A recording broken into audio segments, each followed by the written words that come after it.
Hello दोस्तों, आज हम बात करेंगे बीपी फ्लक्चुएशन होने के कारणों पर। अक्सर लोग हमसे ये बात करते हैं कि हमारा बीपी बार बार फ्लक्चुएट हो रहा है, कभी कम होता है कभी ज़्यादा होता है। इसके क्या कारण हो सकते हैं, इसके बारे में जानना और समझना ज़रूरी है, क्योंकि बहुत सारे केसेस में सिंपल से कारण होते हैं। यदि इनको हम सॉर्ट आउट कर लेंगे तो बीपी फ्लक्चुएशंस के प्रॉब्लम काफ़ी हद तक मैनेज या सॉर्ट आउट किए जा सकते हैं। इसलिए इन कारणों की लिस्ट आपके सामने रखना अति आवश्यक है। टॉपिक पर जाने से पहले जो लोग हमारे चैनल पर नए हैं उन्हें रिक्वेस्ट करूँगा कि चैनल को सब्सक्राइब करें, वीडियोस को लाइक करें, शेयर करें, फॉलो करें, कमेंट करें, पूरा देखें। टॉपिक इंपॉर्टेंट है इसलिए एंड तक देखिएगा। चलिए शुरू करते हैं इंपॉर्टेंट वीडियो।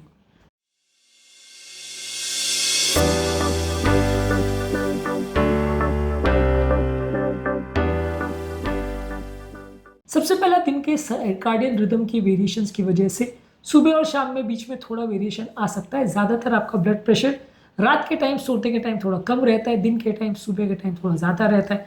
अलग अलग टाइम पे इसमें सिग्निफिकेंट वेरिएशंस देखे जा सकते हैं, जो दिन के हार्मोनल लेवल्स पर या अलग अलग मेटाबॉलिक लेवल्स के वेरिएशंस की वजह से देखा जा सकता है। इसके अलावा यदि दिमाग पर मानसिक तनाव होता है यानी मेंटल स्ट्रेस होता है तो सडनली स्ट्रेस की वजह से ब्लड प्रेशर बढ़ सकता है। यदि आप कोई फिजिकल एक्टिविटी या मेहनत का काम कर रहे हो तो ये भी टेम्परेरी आपका ब्लड प्रेशर बढ़ा सकता है। यदि आप कोई पोस्चर चेंज कर रहे हो यानी बैठे से उठ रहे हो तो उसमें टेम्परेरी आपका ब्लड प्रेशर ड्रॉप हो सकता है। उसके बाद वो अपने आप नॉर्मल हो जाता है। यदि नहीं नॉर्मल होता है तो उसे इम्प्रॉपर माना जाता है। बॉडी पोजीशन के हिसाब से भी वेरी कर सकता है। लाइंग डाउन में, स्टैंडिंग, सिटिंग, स्क्वाटिंग, अलग अलग पोजीशन में ब्लड प्रेशर में सिग्निफिकेंट वेरिएशन हो सकते हैं। तो ये इंपॉर्टेंट फिजियोलॉजिकल चीज़ें हैं जिसमें ब्लड प्रेशर में वेरिएशन आ सकता है। लाइफस्टाइल संबंधी चीज़ें हैं। अगर डाइट में, अगर आपके डाइट में बहुत ज़्यादा नमक है तो बीपी के फ्लक्चुएशन ज़्यादा देखने को मिल सकते हैं। बहुत ज़्यादा अल्कोहल ले रहे हैं तो वेरिएशन देखने को मिल सकते हैं। चाय, कॉफ़ी या कैफिनेटेड ड्रिंक्स बहुत ज़्यादा लेते हैं तो वेरिएशन या फ्लक्चुएशन देखने को मिल सकते हैं। यदि आपका स्लीप का पैटर्न कॉम्प्रोमाइज़ है और आपको स्लीप एपनिया जैसी बीमारी है जिसकी वजह से स्लीप आपका डिप्राइव्ड है, कॉम्प्रोमाइज़ होता है, तो वैसे पेशेंट को भी स्लीप में प्रॉब्लम की वजह से ब्लड प्रेशर फ्लक्चुएशन देखने को मिल सकता है। यदि बॉडी डिहाइड्रेटेड है और शरीर में पानी की मात्रा कम है तो वैसे पेशेंट में भी ब्लड प्रेशर आपको लो देखने को मिल सकता है। पानी ज़्यादा हो तो ब्लड प्रेशर ज़्यादा देखने को मिल सकता है। तो हाइड्रेशन स्टेटस की वजह से भी ब्लड प्रेशर में वेरिएशन देख सकते हैं। कुछ मेडिकल बीमारियां जैसे हाइपरटेंशन यानी हाई ब्लड प्रेशर की बीमारियां, हार्ट की कई बीमारियां, उससे संबंधित ली जाने वाली मेडिसिन, किडनी की कई बीमारियां, हार्मोन यानी एंडोक्राइन की बीमारियां जैसे hyperthyroidism, hypothyroidism, Cushing syndrome, pheochromocytoma, ये भी ब्लड प्रेशर में सिग्निफिकेंट वेरिएशन कर सकते हैं। कुछ ब्रेन की बीमारियां जैसे पार्किंसन डिजीज, इसमें भी ब्लड प्रेशर का वेरिएशन देख सकते हैं। ज़्यादातर जो भी दवाएं आप ले रहे हैं, बीपी की खासकर दवाइयां, उसमें सिग्निफिकेंट वेरिएशन मिल सकता है। जब आप दवा लेते हैं तो उससे 1-2 घंटे या पीक जब दवा का एक्शन होता है तब ब्लड प्रेशर गिरेगा। जब दवा का एक्शन कम हो जाएगा तो उसका ब्लड प्रेशर बढ़ जाएगा। तो दवा कितने बजे ली, ये एक बहुत इंपॉर्टेंट फैक्टर होता है जिसमें ब्लड प्रेशर का वेरिएशन देखने को मिल सकता है।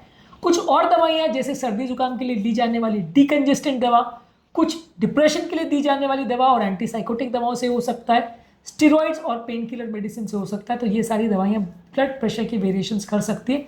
सडनली अगर आप ब्लड प्रेशर की दवाइयाँ बंद करते हो तो भी सडन बीपी ओवरशूट कर सकता है। तो ये इंपॉर्टेंट कारण है जिसमें आपको ब्लड प्रेशर से संबंधित चेंजेस देखने को मिल सकते हैं।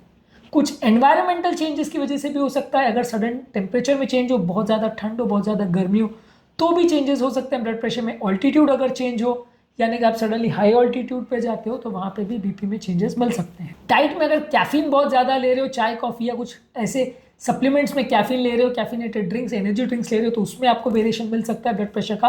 हर्बल सप्लीमेंट खासकर लिकोराइस या जिनसिंग अगर लेते हो तो ये आपके ब्लड प्रेशर में वेरिएशन कर सकता है, इसकी वजह से हो सकता है।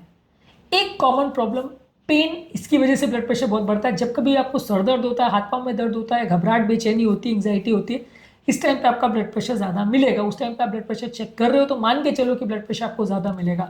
वो नॉर्मल बात है, एबनॉर्मल नहीं है, इसलिए टेंशन नहीं लेने की आवश्यकता है। जब पेन सेटल हो जाए, एंग्जाइटी सेटल हो जाए, अपने आप आपका बीपी भी सेटल हो जाएगा। इसलिए पेन एक इंपॉर्टेंट फैक्टर माना जाता है ब्लड प्रेशर के बढ़ाने में। हार्मोनल चेंजेस जैसे मेंस्ट्रुअल साइकिल, प्रेगनेंसी और मीनोपॉज वाले केसेस में भी ब्लड प्रेशर में फ्लक्चुएशन देखे जा सकते हैं। शरीर में अगर कोई इन्फेक्शन या इन्फ्लेमेशन हो जिसकी वजह से सूजन हो रही है तो वैसे केस में भी ब्लड प्रेशर में सिग्निफिकेंट चेंजेस या वेरिएशंस देखे जा सकते हैं। तो ब्लड प्रेशर कंट्रोल बहुत सारी चीज़ों से होता है, सिर्फ एक आध फैक्टर नहीं है जो ब्लड प्रेशर के वेरिएशन करता है। बहुत सारे ऐसे फैक्टर्स हैं जो ब्लड प्रेशर में सिग्निफिकेंट चेंजेस कर सकते हैं, जिसकी वजह से आपका दिन भर का ब्लड प्रेशर कंट्रोल कॉम्प्रोमाइज हो सकता है। सिग्निफिकेंट अलग अलग टाइम पर वेरिएशंस आपको रीडिंग्स में मिल सकते हैं। इन सभी कारणों के बारे में जानना जरूरी है। ताकि आप ये समझ सको कि आज आपका ब्लड प्रेशर ज़्यादा है कम मिल रहा है तो इनमें से कौन कौन से फैक्टर इन्वॉल्व हैं जो आपके ब्लड प्रेशर को बढ़ा या घटा रहे हैं। ब्लड प्रेशर फ्लक्चुएशन के लिए आप क्या क्या कर सकते हो, उसमें मेडिसिन कैसे मैनेज करते हैं और क्या क्या चीज़ों को करके आप ब्लड प्रेशर के फ्लक्चुएशन को कम कर सकते हो, उस पर ऑलरेडी हमने अलग वीडियोज़ किए हैं, इनको ज़रूर चेकआउट करें।